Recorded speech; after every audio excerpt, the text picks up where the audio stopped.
Oh my god, it's the base. Fantasy report!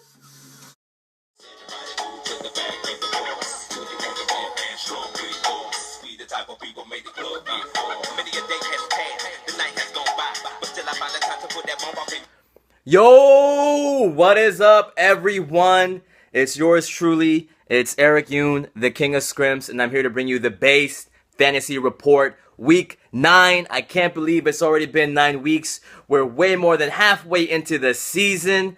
Woo! And a lot of crazy shit happened this week. So let's get right into the first matchup of the week. It was my matchup versus, what is his name? Stay Ugly, Gel. And this is what the recap says. It says, Stay Ugly smashes Moonman, climbs to 9th place. And that is an understatement because I got decimated, I got destroyed, I got killed. Yeah. So I guess I pretty much did get smashed. So let's talk about the actual matchup. I only scored 82 points, guys. I haven't even broken 100 points this whole season. This team is looking really pathetic. But let's talk about the numbers. The Redskins came out with the win, and that's the most important thing, first and foremost. However, RG3, you've been very inconsistent, man, giving me 11.3 points this week. Ray Rice, I mean, what a train wreck, man. The Ravens, I don't even know what's going on over there. 3.8 points. You were my number 1 pick, dude. How you gonna do that to me? How you gonna do that to me, bro? And then we got Darren Sproles getting concussed in the head. I mean, as soon as my players come back, another one gets injured. It's just the reoccurring theme of my team this whole season.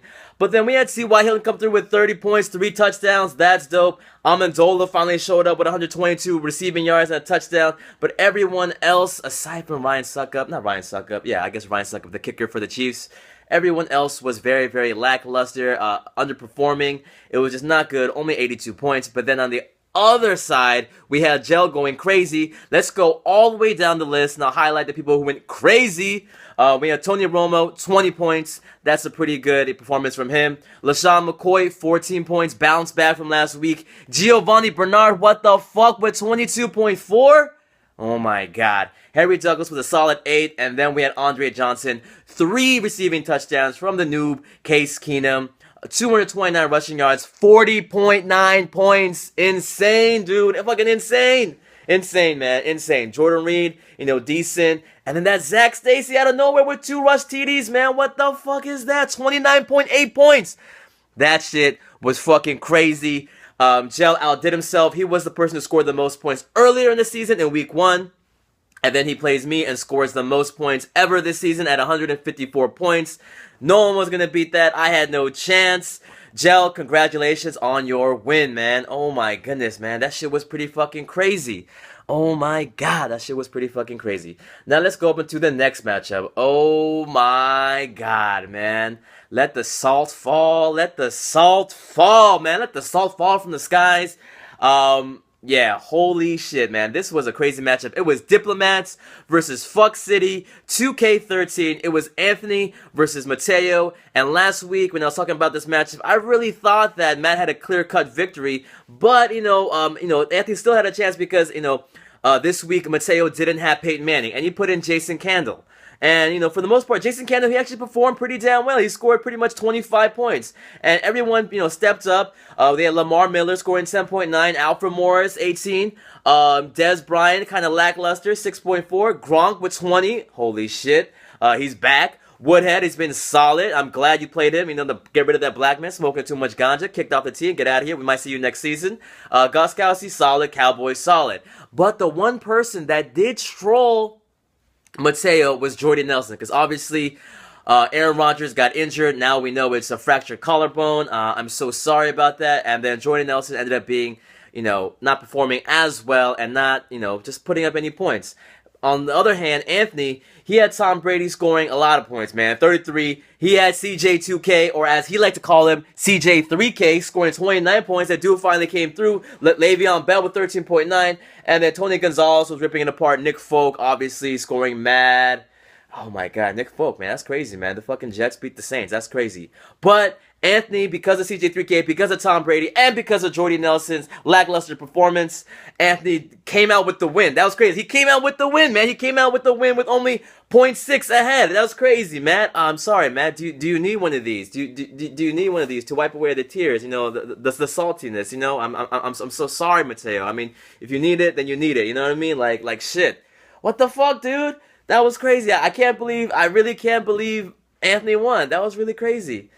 Shit, yeah, man. That was fucking really, really crazy, man. Holy shit. God damn, that was crazy. That was fucking crazy. I can't say it enough. All right, then we had Calgary Crop Dusters versus Puss Beaters. This was one of the matchups of the week that I called last week, and it was pretty good. It was a close matchup coming into the Monday night game. Chris had a lot of players playing. He had James Starks playing. He had Brandon Marshall playing, and he also had the Packers defense. But the thing that really shot him in the foot was the Packers defense. He should have ended up playing the Panthers, who scored 19 points. But even if he had played them, he still would have lost because that Matt Forte was a beast, that Mike James was a beast, and despite the fact that Andy Dalton was complete trash, everyone else picked it up on his team. I mean, everyone was doing pretty well, man. AJ Green, Antonio Brown, solid 12, 13 points respectively. Keenan Allen, wow, man, this dude is... God, I mean, like, I guess we all trolled Carl in the beginning for picking him up, but I mean, like, he proved us wrong, man. This guy's been on fire. He scored the most points out of his whole fantasy career this week, scoring 18.8 points. That's pretty good, man. Pretty fucking good stuff. And of course, the Chiefs, man, with 22 points, fucking solid. Congratulations on your victory, Carl. Yeah, I guess he's now in fourth place. That's pretty crazy. Awesome. All right, now let's go into the next matchup, which was pretty much a turd bowl. But I mean, someone had to win, right? It was the Fifth Ledge versus I Did You with Favre. And yeah, everything here was pretty lackluster, man. It was pretty, I mean, I guess that's the word I've been using a lot this report, lackluster. All right, a lot of underperforming. Cam Newton, he was solid. Jamal Charles, solid. But then everyone else on David's team was pretty much trash. D'Angelo Williams, Denarius Moore, Josh Gordon, Antonio Gates, Steve Smith, all with pretty much 5 to 6 points. Not doing too well. He was really hurting this week. He didn't have Eric Decker. Yeah, for sure. That was definitely hurting him. And, I mean, he wasn't going to play CJ Spiller because, I mean, Fred Jackson, we all thought he was going to be the dude. And then, of course, CJ Spiller trolls everyone and scores 15.5 points. So if he had played him, he would have won. But, I mean, it's kind of tricky here. So, you know, I can't necessarily give him the fail for that. Yeah, I necessarily can't give him the fail for that. But Ledge, he had two guys who were very beastly, Stephen Ridley and Pierre Garçon, and they held it down for him, and they secured him the win, despite the fact that Aaron Rodgers got that fractured collarbone and had to leave the game early, only scoring 2 points. So if you look at the waiver wires, that man picked up Case Keenum. Good luck with him. I hope he works out for you, Ledge, because right now you are in dire needs of a quarterback. Unless you want to play that Phillip Rivers, of course, and he isn't doing too bad either. All right, so let's go into the last matchup of the week. It was Fug Nasty versus Jay Flynn Tycoon, and, you know, it was pretty much Peter stomping all over him. The only criticism I have is that Jason could have played Chris Ivory, but I mean, like, no one was going to play Chris Ivory, man. I mean, he scored a touchdown and whatnot, but I mean, I don't know. That guy's unreliable, and also Megatron was out, so that was a big deficit for, you know, Jay Flood. And unfortunately, his team came up, you know, a bit short. You know, Russell Wilson was solid, but then he had a big zero with Campbell Tompkins. I don't know why he keeps playing. That guy got 2 zeros in a row last week, too. Is that guy injured or something? I have no idea. And then, of course, you know, we had Adrian Peterson going beastly, God mode for, you know, Peter, 23 points. Eddie Lacy, 21 points. That guy's been awesome. He's, like, honestly going crazy. And, of course, there's that Drew Brees and Jimmy Graham connection combining for a total of about 42 points, and you're not going to beat that. So congratulations on Peter on his win, and actually, you know, moving up to the top of the league. He's there, standing alone by himself, you know, since, you know, Mateo lost. Yeah, in terms of the fails and in terms of the geniuses for this week, I actually haven't looked at it, and I really don't even know. Shit, I really don't even know, like, who to be genius and who to be fucking fail. Like, I really don't know what to say it. For this week, I would just give, yeah, I don't know. I don't know who to give genius. I don't know who to give fail. I honestly don't know. Who deserves it, man? Who fucking deserves it? Gosh. Shit. We'll give the genius to Anthony for playing all the right people and for coming out with the victory and winning over, you know, Mateo. So Anthony, yeah, we'll give you the genius this week just because you came out with this crazy victory, you know, winning by 0.6 points. In terms of the fail, I don't think anyone is really truly deserving of the fail this week. So this week you get to buy people and no one really gets to fail. Yeah, and plus I don't really think about it. So let's look into the matchups of this coming week. This is revenge week, man. This is fucking revenge week, man. This is the fucking craziness. This is crazy. Okay, so it's all the matchups that we're going, you know, in the complete cycle now. Everyone that you played week 1, you will be replaying them again. So this is, you know, fucking redemption time. If you want to win, you want them, you know, redeem yourself. This is the time now. So we have myself versus Jay Flute. I won last time, and I don't want to doubt Jay Flow ever again. I don't know what's going to happen. Luckily for me, Darren McFadden is out, and let's hope that, Calvin Johnson doesn't have too crazy of a game. Then we have Puss Beaters versus Fuck City 2K13. Obviously, Mateo is favorite here with, his godlike team. And he has everyone back in full strength now. He has Peyton Manning, so let's see what happens with Carl. Hopefully, Carl can beat him. Because last time Mateo won, and last time that's when Peyton Manning had that crazy, 45-point game. Insane. And then we had I Did You a Favre versus Diplomats. Last time David won, so maybe Anthony can win this time. We'll see what happens, man. CJ3K or 2K could go off because he is playing the Jacksonville Jaguars this week. And then we have Funk Nasty versus Calgary Crop Dusters. Last time Peter won. Let's see if Chris can redeem himself. Chris has everyone back this week, so hopefully he can. And finally, we have Stay Ugly versus the Fifth Legislation. This is a very interesting matchup. We have Gel, who's trying to climb up the ranks, and then we have Fifth Legi. Last time, Gel, that's when he scored the most amount of points last time, and setting the record or setting the bar for us at 148 points. And let's see if Ledge can come back. This has been the Base Fantasy Report. Wait, hold up. Let me just see what I'm gonna call the matchup of the week, yo. Let's see what the matchup of the week is.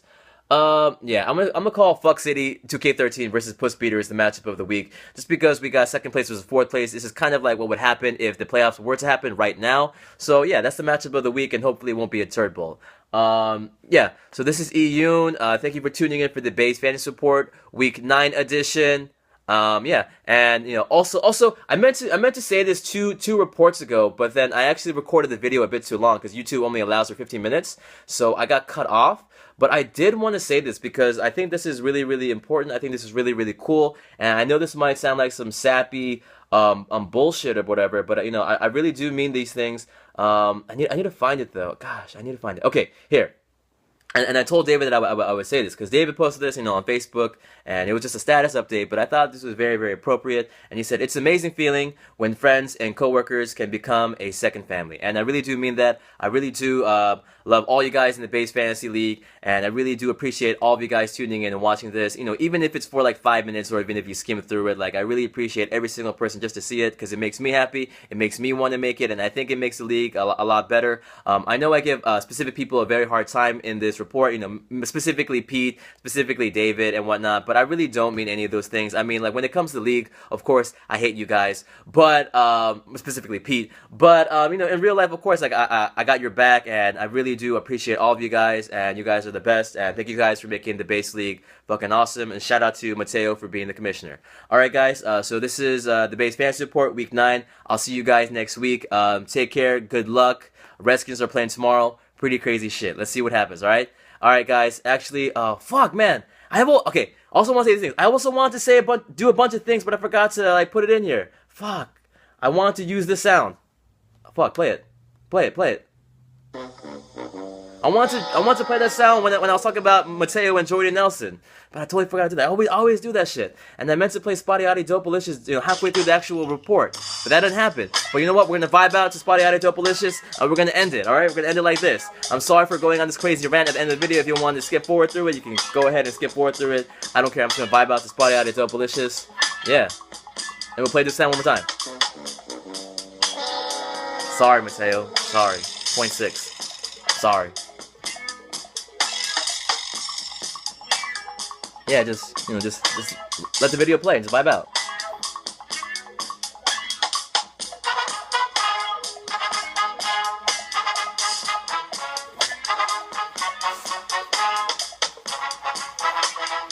Alright, y'all. Peace.